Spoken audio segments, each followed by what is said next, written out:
Alright, I'm going to show you how to build this plane.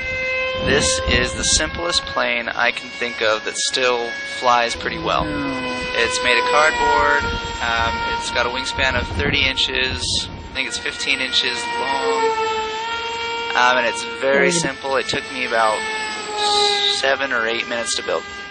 So, first thing you need to do is cut out these shapes out of cardboard. These drawings aren't to scale. The grain of the cardboard should be in the span-wise direction. So the first thing you got to do is put the two big triangles together and put some pieces of tape on them. And make sure you stretch the tape as you put it across the cardboard just to make it hold nice and tight.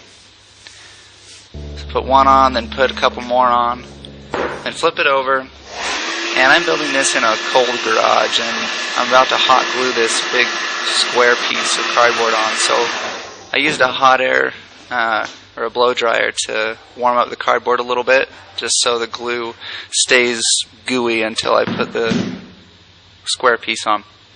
So you put that on, line it up with the top corner of those two triangles. Now take those two long rectangle pieces. Those are going to be your elevons.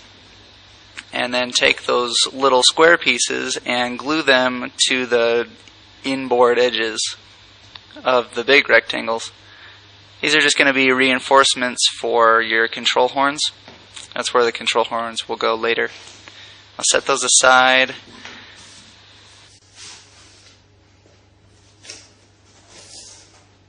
Take the rest of the plane and grab your motor. So mine is mounted to a little piece of fiberglass angle piece that I made. Now just look at where you want that to go. Mark where your propeller is going to go through the plane and cut out a slot for it.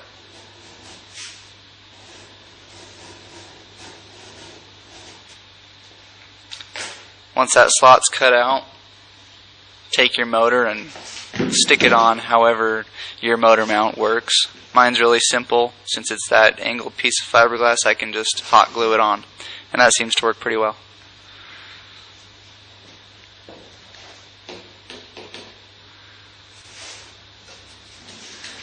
Alright, now take your elevons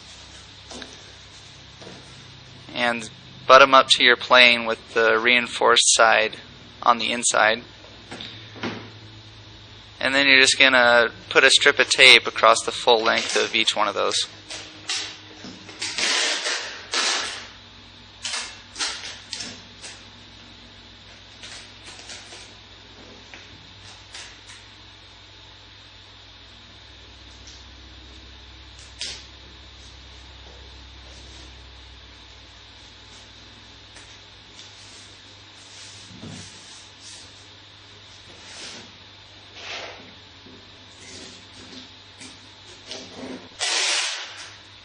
Do the same thing for the other side.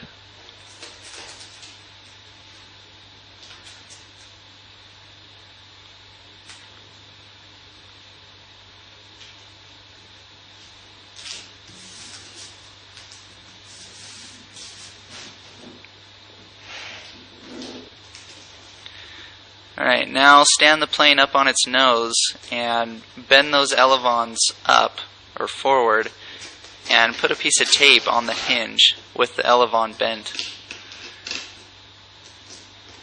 This is going to give it a bunch of extra strength.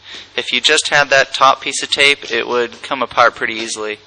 Doing it this way, it stays together like forever.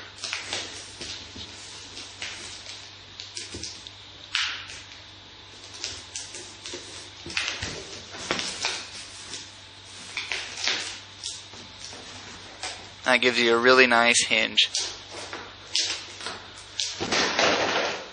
And make sure you flex those, break them in a little bit, otherwise it might be too much for your servos. Now take your vertical stabilizer, stick it on your plane where you wanted it to go. I had mine overhanging about 1 inch off the back. So it was, the end of the vertical stabilizer was flush with the end of the elevons. Mark where you want that to go, and then cut out a slot for it, just the width of the cardboard.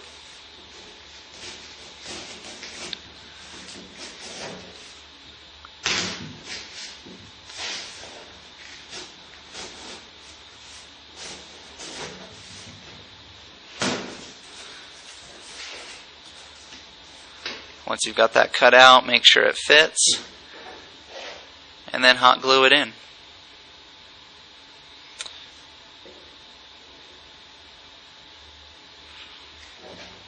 And just make sure it's straight, otherwise it's going to make your plane turn. Once I had that in there, I reinforced the joint with some extra hot glue. Now I'm gluing down my ESC. If you don't know what that is, that's a speed controller for the motor. Now I've got my servos, and I'm going to cut a little slot in each one of these reinforced patches for the control horns. Now for control horns, all I use is a popsicle stick with most of it cut off and then a hole drilled in it. Cut at like a 45-degree angle. So once you cut those slots, just stick your control horns in and put a little hot glue on there.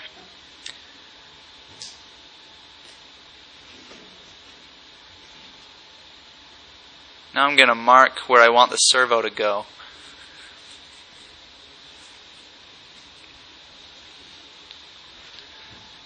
I'm just going to cut a hole there.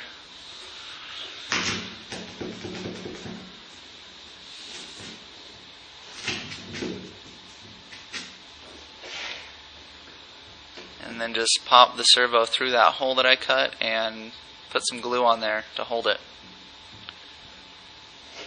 Do the same thing for the other side. Now I'm just gluing down my servo wires so they don't go anywhere. And that's it. Now all you have to do is attach everything to your receiver and strap your battery on, and it's ready to fly.